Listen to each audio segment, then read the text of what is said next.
अस्सलाम वालेकुम। आज बात करते हैं एक कंडीशन की जो चेस्ट के मरीज़ों के अंदर हमें बहुत कॉमनली मिलती है। वो ये है कि लोग आके कहते हैं कि जी हमें बलगम में खून आता है या खांसी आती है और खांसी से खून आता है। सबसे पहले तो हमें ये तयन करना होता है कि दो जगहों से ये खून ज़्यादा आ सकता है।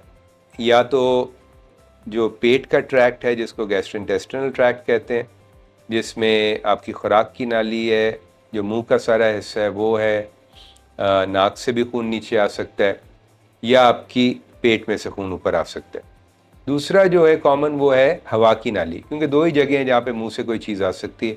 और दूसरी जो है वो है आपकी हवा की नाली। हवा की नाली में ऑब्वियसली दोनों फेफड़े भी इंक्लूडेड हैं जो कि उसमें जाके लगते हैं। सबसे पहले तो हम ये तयन करते हैं कि पेट से आ रहा है खून, गैस्ट्रोइंटेस्टिनल ट्रैक्ट से आ रहा है, कि आपकी हवा के ट्रैक्ट से आ रहा है। अगर हम ये तयन कर लें कि ये आपकी रेस्पिरेटरी ट्रैक्ट से आ रहा है, तो सबसे पहले हम एक एक्सरे करते हैं। और ये बहुत इम्पॉर्टेंट चीज़ है कि अगर खून आया है कभी तो उसको बहुत सीरियसली लें। ये छोटी चीज़ नहीं है। कई दफ़ा लोगों को इतना ज़्यादा एकदम इतना ज़्यादा खून आता है कि वो अस्पताल भी नहीं पहुंच सकते और वो अपने ही खून के अंदर डूब जाते हैं। ये बिल्कुल उसी तरह है जिस तरह आप पानी के अंदर डूब जाएं तो आपका सारा पानी जो है फेफड़े में चला जाता है और सांस लेना मुश्किल बल्कि नामुमकिन हो जाता है।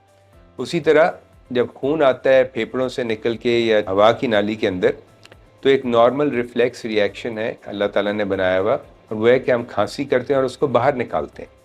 कोई भी आपकी हवा के ट्रैक के अंदर पानी पीते हुए पानी चले जाए तो आपको पता है एकदम आपको बहुत खांसी लग जाती है, जिसका मकसद ये है कि हवा की नाली में कोई भी चीज़ जो गई हुई है वो एकदम बाहर निकल आए, उसके अंदर ना रहे।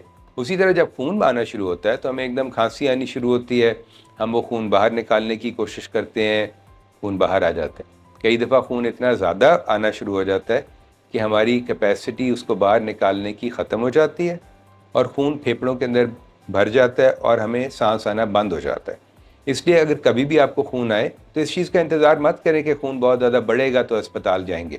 हो सकता है उसका मौका ही ना मिले, और ये भी हो सकता है कि वो वजह जिसकी वजह से आपको खून आ रहा है उस वक्त तक डिले करने से इतनी ख़राबी हो जाए कि आपको इलाज का एहतमाल ही ना रहे। अगर आप देखें तो इसकी बड़ी वजूहात में से एक कैंसर है फेफड़े का या हवा की नाली का।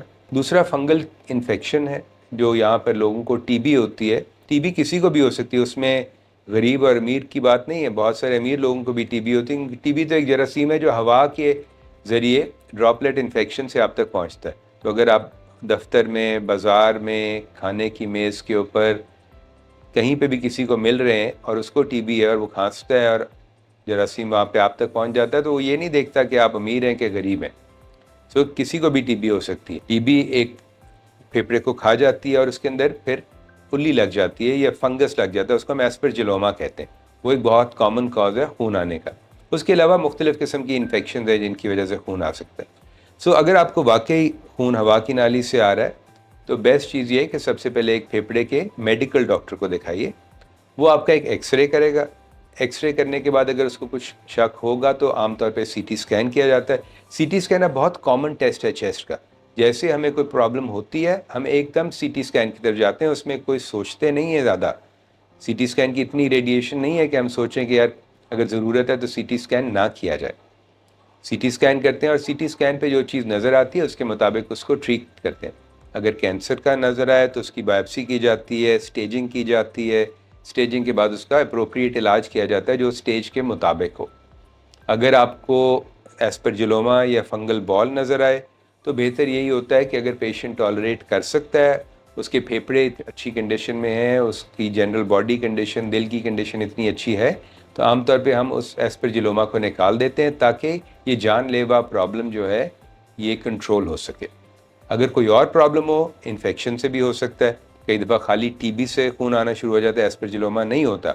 उन सब चीज़ों को ट्रीट करना लाजमी है और बेस्ट ये है कि आप फेफड़े के मेडिकल डॉक्टर को दिखाएं जिसको पल्मोनोलॉजिस्ट कहते हैं, या किसी थोरेसिक सर्जन को दिखाएं ताकि वो आपका एडिक्वेट इलाज कर सके।